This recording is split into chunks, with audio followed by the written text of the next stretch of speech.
Pharaoh's dreams. When 2 full years had passed, Pharaoh had a dream. He was standing by the Nile. When out of the river there came up 7 cows, sleek and fat, and they grazed among the reeds. After them, 7 other cows, ugly and gaunt, came up out of the Nile and stood beside those on the river bank. And the cows that were ugly and gaunt ate up the 7 sleek, fat cows. Then Pharaoh woke up. He fell asleep again and had a second dream. 7 ears of corn, healthy and good, were growing on a single stalk. After them, 7 other ears of corn sprouted thin and scorched by the east wind. The thin ears of corn swallowed up the 7 healthy, full ears. Then Pharaoh woke up. It had been a dream. In the morning his mind was troubled, so he sent for all the magicians and wise men of Egypt. Pharaoh told them his dreams, but no one could interpret them for him. Then the chief cupbearer said to Pharaoh, "Today I am reminded of my shortcomings. Pharaoh was once angry with his servants, and he imprisoned me and the chief baker in the house of the captain of the guard. Each of us had a dream the same night, and each dream had a meaning of its own. Now a young Hebrew was there with us, a servant of the captain of the guard. We told him our dreams, and he interpreted them for us, giving each man the interpretation of his dream. And things turned out exactly as he interpreted them to us. I was restored to my position, and the other man was hanged." So Pharaoh sent for Joseph, and he was quickly brought from the dungeon. When he had shaved and changed his clothes, he came before Pharaoh. Pharaoh said to Joseph, "I had a dream, and no one can interpret it. But I have heard it said of you that when you hear a dream you can interpret it." "I cannot do it," Joseph replied to Pharaoh, "but God will give Pharaoh the answer he desires." Then Pharaoh said to Joseph, "In my dream I was standing on the bank of the Nile. When out of the river there came up 7 cows, fat and sleek, and they grazed among the reeds. After them, 7 other cows came up scrawny and very ugly and lean. I had never seen such ugly cows in all the land of Egypt. The lean, ugly cows ate up the 7 fat cows that came up first. But even after they ate them, no one could tell that they had done so. They looked just as ugly as before. Then I woke up. In my dreams I also saw 7 ears of corn, full and good, growing on a single stalk. After them, 7 other ears sprouted withered and thin and scorched by the east wind. The thin ears of corn swallowed up the 7 good ears. I told this to the magicians, but none could explain it to me." Then Joseph said to Pharaoh, "The dreams of Pharaoh are one and the same. God has revealed to Pharaoh what he is about to do. The 7 good cows are 7 years, and the 7 good ears of corn are 7 years, it is one and the same dream. The 7 lean, ugly cows that came up afterwards are 7 years, and so are the 7 worthless ears of corn scorched by the east wind, they are 7 years of famine.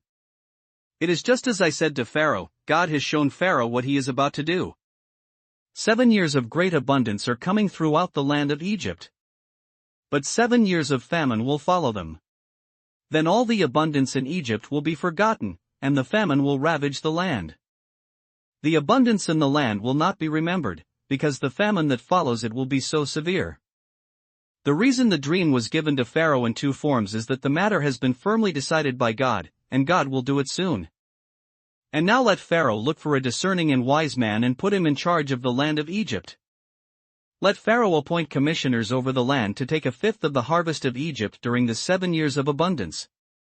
They should collect all the food of these good years that are coming and store up the grain under the authority of Pharaoh, to be kept in the cities for food.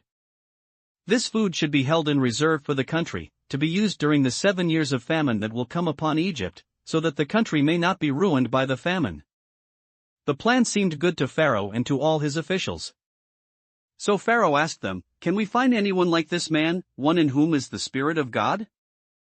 Then Pharaoh said to Joseph, "Since God has made all this known to you, there is no one so discerning and wise as you. You shall be in charge of my palace, and all my people are to submit to your orders. Only with respect to the throne will I be greater than you." So Pharaoh said to Joseph, "I hereby put you in charge of the whole land of Egypt." Then Pharaoh took his signet ring from his finger and put it on Joseph's finger. He dressed him in robes of fine linen and put a gold chain around his neck. He had him ride in a chariot as his second in command, and men shouted before him, "Make way!" Thus he put him in charge of the whole land of Egypt. Then Pharaoh said to Joseph, "I am Pharaoh, but without your word no one will lift hand or foot in all Egypt." Pharaoh gave Joseph the name Zaphanath-Paneah and gave him Asenath daughter of Potipherah, priest of On, to be his wife. And Joseph went throughout the land of Egypt. Joseph was 30 years old when he entered the service of Pharaoh king of Egypt. And Joseph went out from Pharaoh's presence and traveled throughout Egypt. During the 7 years of abundance the land produced plentifully. Joseph collected all the food produced in those 7 years of abundance in Egypt and stored it in the cities. In each city he put the food grown in the fields surrounding it. Joseph stored up huge quantities of grain, like the sand of the sea. It was so much that he stopped keeping records because it was beyond measure.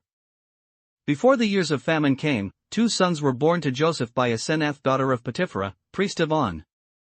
Joseph named his firstborn Manasseh and said, "It is because God has made me forget all my trouble and all my father's household."